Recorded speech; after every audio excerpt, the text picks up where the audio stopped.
নমস্কার, হরি ভক্তিতে আপনাদেরকে স্বাগত।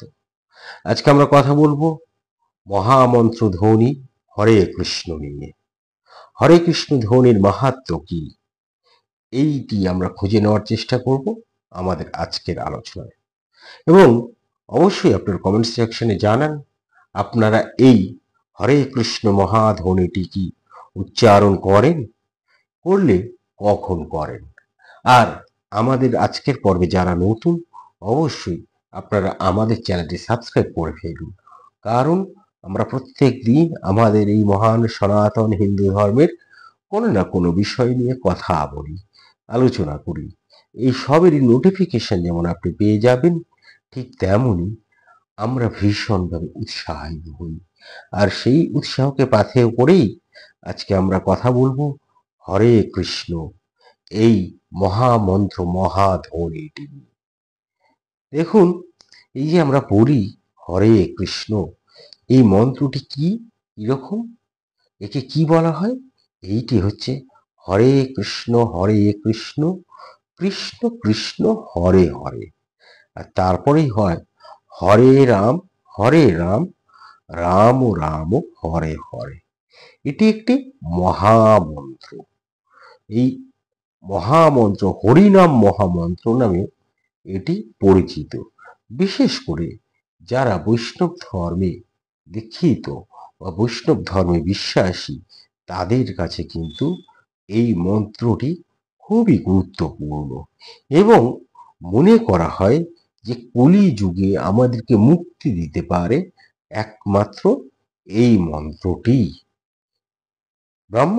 ব্রহ্মসংহিতা, কালী সন্তরণ উপনিষদ বা ভাগবত, এতে আমরা এই নাম সংকীর্তনের মাহাত্ম্য বিশেষভাবে জানতে পারি। কিরকম, যদি আমরা এটা বলি আর কি, তাহলে কি পুরোটা? হরে রাম রাম রাম হরে হরে, হরে কৃষ্ণ কৃষ্ণ কৃষ্ণ হরে হরে। ইতি ষোড়শ কম নামানাং কলস্ম নাশনম নাত পরত পায় সর্ববেদুষী দৃশ্যতে। অর্থাৎ বলা হচ্ছে সেখানে কালী সন্ত তরণে উপনিষদে বলা হচ্ছে এই ষোড়শ অক্ষরের নাম মন্ত্র কলিযুগের সব পাপ নাশ করে। সমস্ত বেদ অনুসন্ধান করেও এর চেয়ে শ্রেষ্ঠ উপায় খুঁজে পাওয়া যায় না। আর তাই এই মন্ত্রটি অবশ্যই আমরা যদি প্রত্যেক দিন উচ্চারণ করি, এই মন্ত্রটি যদি আমরা শুদ্ধভাবে প্রত্যেক দিন নাম করি বা কীর্তন করি, তাহলে আমাদের পাপ, এই কলিতে তো আমরা সব পাপ করছি, অসংখ্য পাপ করে চলেছি, তা অবশ্যই নাশ হবে। এইটি বলা হচ্ছে কালী সন্তরণ উপনিষদে। এবার এর একটি আধ্যাত্মিক বিশ্লেষণও আছে। ধরুন, এই যে হরে কৃষ্ণ, আমরা বলি তো হরে কৃষ্ণ, এই যে হরে অর্থাৎ হর, এই হর ধাতু থেকেই এই হরেটি উদ্ভূত হয়েছে। এর অর্থ কি? এর অর্থ হর মানে যিনি হৃদয়ের দুঃখ ও মায়াকে অপহরণ করে। তাহলে এই যে মায়া, এই মায়াই তো আমাদেরকে সবকিছু ভুলিয়ে রাখে। মায়াটা কি? যা নেই তাকে দেখানো। নিত্য একমাত্র ভগবান। আর এই বিশ্ব চরাচরে যা আছে সব তো অনিত্য। এই অনিত্যটা যে কত প্রয়োজন, এই বোধটা আমাদের মধ্যে জাগাচ্ছে কি? মায়া। এই মায়াই হচ্ছে ঈশ্বরের থেকে আমাদেরকে দূরে সরিয়ে রাখে। তাই এই যে হর কি করে, এই যে হর ধাতু বা হর শব্দটা এই মায়াকে অপহরণ করে। আর মায়াকে যদি একবার অপহরণ কেউ করে ফেলে আমার জীবন থেকে, তাহলে আমাদের জীবনে দুঃখ আর থাকবে না, সবই তখন আনন্দময়। তাই হরে বলতে রাধা রানীকেও বোঝানো হয়। আসলে তিনি কৃষ্ণকে হৃদয়ে আকর্ষণ করেন। আর কৃষ্ণ, এই যে হরে কৃষ্ণ বলি, এই কৃষ্ণ হচ্ছেন ভগবান শ্রীকৃষ্ণ, প্রেমময়, সবার আকর্ষণীয় শ্যামবর্ণ যে ঈশ্বর, তিনিই কৃষ্ণ। আর বলি আমরা হরে রাম। এখানে রাম বলতে ভগবান রামচন্দ্রকে, এবং কখনো কখনো কেউ কেউ বলেন এখানে রাম বলতে বলরামকেও বোঝানো হয়।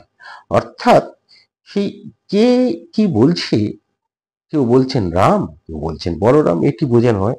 আমরা বলবো যে এইখানে এই রাম উচ্চারণের মধ্যে দিয়ে আমরা আসলে এই যুগ পুরুষোত্তম রাম এবং বলরাম এই দুজনকেই স্মরণ করছি। তাহলে একই শব্দের মধ্যে আমরা দুজনকেই স্মরণ করতে পারছি, ফলে এটি হচ্ছে আমাদের একটি উপরি পাওনা। তাই এই মন্ত্রে নাম কীর্তনের মাধ্যমে ভক্তের হৃদয়ে ঈশ্বরের প্রেম জাগ্রত হয়। এটি ভাব মুক্তির মাধ্যমে আসলে মুক্তির পথ। আমাদের বৈষ্ণব, বিশেষ করে গৌড়ীয় বৈষ্ণব দৃষ্টিকোণ থেকে যদি আমরা এর বিশ্লেষণ করি, তাহলে দেখব যে চৈতন্য মহাপ্রভু মহাপ্রকাশের পর নিজে এই মন্ত্র প্রচার করেছেন। কেননা প্রচার করেছেন এবং বলেছেন যে হরিনামই কলিযুগে একমাত্র মুক্তির পথ। তিনি বলেছিলেন যে নাম বিনা কলিকালে নাই আর ধরম, সর্বনাম সারণী শ্রেষ্ঠ হরিনাম। এইটা, এই যে হাজার হাজার বছর ধরে, শত শত বছর ধরে মানুষ এইটি উচ্চারণ করে আসছে, এই মন্ত্রটি নিয়ে আসছে। কেন? এটা দ্বারা কি বোঝা যায়? এটার দ্বারা একটা জিনিস বোঝা যায় যে এই যে আমরা যাকে বিজ্ঞান বলি, সেই বিজ্ঞানের দিক থেকেও এর একটি প্রভাব রয়েছে। অর্থাৎ এটি, বিজ্ঞান তো বলে যে বিজ্ঞানই সত্য, অর্থাৎ এই হরি নাম হচ্ছে সত্য।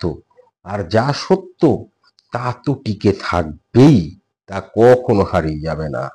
তাই বৈজ্ঞানিক ও মানসিক দিক থেকেও এর একটি বিশ্লেষণ বা ব্যাখ্যা আমরা পাই। সেটি হচ্ছে এই মন্ত্রের ধ্বনি প্রতিধ্বনি, এই যে হরি নাম, হরে হরে কৃষ্ণ কৃষ্ণ কৃষ্ণ হরে হরে, হরে রাম রাম রাম হরে হরে। এই যে যখন বলছি, দেখুন ধ্বনি প্রতিধ্বনি হচ্ছে। এতে কি হয়, আমাদের মস্তিষ্কের যে আলফা তরঙ্গ সেটি সক্রিয় থাকে, যার ফলে কি হয়, বিজ্ঞানীরা বলেন যে আমাদের মনে আসলে প্রশান্তি আসছে। আর যখনই আমি হরে কৃষ্ণ মন্ত্রটা আমি জপ করছি, তখন আমার মনে আনন্দ বৃদ্ধি পাচ্ছে, অর্থাৎ ডোপামিন ও সেরোটোনিন নিঃসারে বাড়ছে, যা আসলে আমাদের দুঃখ কমায় আর আনন্দ বৃদ্ধি করায়। ফলে যখন আমার এই চিন্তাটা করি, এই ভগবানের এই নামটি আমরা যখন নিচ্ছি, তখন আমার মন তো এইখানে কেন্দ্রীভূত হয়ে যাচ্ছে। তাই কি হয়, তাই আমাদের যে পারিপার্শ্বিক যে চিন্তা থাকে, সেই চিন্তা থেকে আমরা বেরিয়ে আসতে পারি, মন আমরা একাগ্র করতে পারি এবং আমাদের ভক্তি ভাবটি জেগে উঠছে এই মন্ত্রটি উচ্চারণ করলে।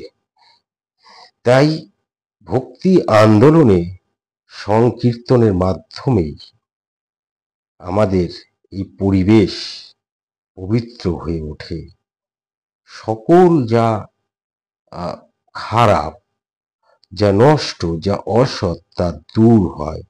আর এই দুইয়ের সম্মিলনে, অর্থাৎ পরিবেশ পবিত্র হচ্ছে এবং যা অনিত্য, যা অসৎ, যা সত্য নয়, তাও দূর হচ্ছে। তা এই দুইয়ের মিলনে কি হচ্ছে, আমাদের হৃদয় আসলে পরিশুদ্ধ হচ্ছে।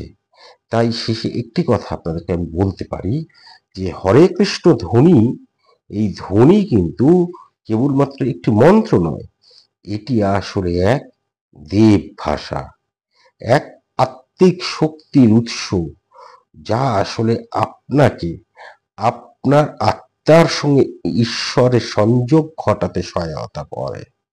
তাই চৈতন্যদেবের বাণী অনুসারে বলতে হয় যে নাম সংকীর্তনে 9 জনের মুক্তি হয় না, লক্ষ লক্ষ প্রাণের কল্যাণ হয়। আজ এ পর্যন্তই। আশা করি আমাদের আজকের এই সংক্ষিপ্ত আলোচনা আপনাদেরকে আনন্দ দিয়েছে, আপনাদের ভালো লেগেছে। যদি ভালো লেগে থাকে তাহলে একটি লাইক আমরা প্রত্যাশা করি, একটু মন্তব্য আমরা প্রত্যাশা করি, এবং অবশ্যই জানান যে আপনি প্রত্যেক দিন এই মহানাম মন্ত্রটি উচ্চারণ করছেন কিনা। কেননা এই আপনার জানানো পথেই আরো অনেকে উৎসাহিত হয়ে প্রত্যেক দিন ভগবানের এই নামটি করবে। ভালো থাকবেন, ভালো রাখবেন, নিজে আনন্দে থাকবেন, অন্যকে আনন্দিত রাখবেন। ধন্যবাদ। নমস্কার।